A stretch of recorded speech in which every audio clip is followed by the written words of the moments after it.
ក្រោយពីស្ងប់ស្ងាត់មួយរយៈអ្នកនាងមានសុខភាពបានចូលមកកាន់ក្បាលមីក្រូច្រៀងស្រាប់តែត្រូវបានមហាជននាំគ្នាធ្វើការវិភាគប្រុងប្រយ័ត្នប្រិមិត្តជាទីមេត្រីអ្នកនាងមានសុខភាពបានវិលត្រឡប់មកកាន់ក្បាលមីក្រូសាជាថ្មីកាលពីរាត្រីថ្ងៃទី8ខែវិច្ឆិកាឆ្នាំ2025នៅ The Wood Pub ក្រោយពីបាត់មុខជិត3ខែបន្ទាប់ពីលោកពេជ្រសង្វាវងហៅលោកតាសក់សភ្នំត្បែងប្រកាសថាលោកបានក្លាយជាប្តីថ្មីរបស់អ្នកនាងមានសុខភាពកាលពីចុងខែកក្កដា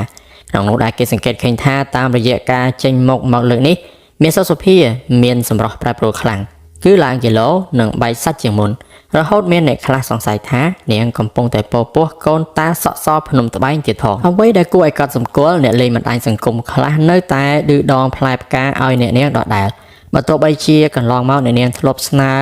សុំកុំឲ្យជេរឬរិះគន់នាងទៀតព្រោះនេះជាជីវិតឯកជនរបស់នាងក៏ដោយយ៉ាងណាមិញអ្នកនាងមានសុខភាពមិនបានបង្ហាញប្តីថ្មីគឺតាសក់សភ្នំត្បែងអមដំណើរខ្លួនដល់ឆាកតន្ត្រីឬឲ្យប្តីថតសកម្មភាពរបស់នាងពេលច្រៀងរាំដោយអតីតប្តីគឺលោកអ៊ិតតារ៉ាដែលធ្លាប់ធ្វើកិច្ចការងារទាំងនោះឲ្យនាងឡើយចំណែកឯអ្នករៀបចំកម្មវិធីវិញបានប្រកាសឲ្យ fan ចូលរួមលើកទឹកចិត្តដល់ការវិលត្រឡប់របស់អ្នកនាងមានសុខភាពសូមបញ្ជាក់ថាជាង3ខែចុងក្រោយមកនេះអ្នកនាងមានសុខភាពមិនបានបង្ហាញសកម្មភាពសិល្បៈរបស់នាងសឹងតែទាំងស្រុងដោយសារតែនាងរវល់ដើរតាមប្តីថ្មីគឺលោកតាសក់សភ្នំត្បែងធ្វើការទស្សនាប្រាសាទនានាទើបគេហៅអ្នកនាងថាលោកយាយសក់ក្រហមភ្នំត្បែងទៀតផង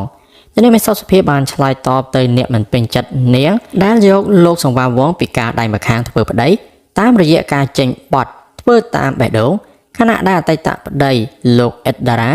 បានរក្សានូវភាពស្ងៀមស្ងាត់លែងនិយាយអ្វីទាំងអស់ពាក្យពន់អ្នកនាងមានសុខភាពជាង5ខែមកនេះគួរកត់សម្គាល់ផងដែរថាអ្នកនាងមានសុខភាពលែងមានសកម្មភាពច្រៀងឬសម្ដែងតាមឆាកតន្ត្រីនានាតាំងពីអ្នកនាងបានក្លាយជាប្រពន្ធរបស់លោកតាសក់សភ្នំត្បែងរហូតមានអ្នកគាំទ្រខ្លះប្រមានធ្វើពហិការបទចម្រៀងរបស់អ្នកនាងថែមទៀតផងយ៉ាងណាបទចម្រៀងរបស់អ្នកនាងមានសុខភាពដែលចេញរយៈពេល17ឆ្នាំនៅផលិតកម្ម M ពេលនេះបានល្បីនៅលើបណ្ដាញសង្គម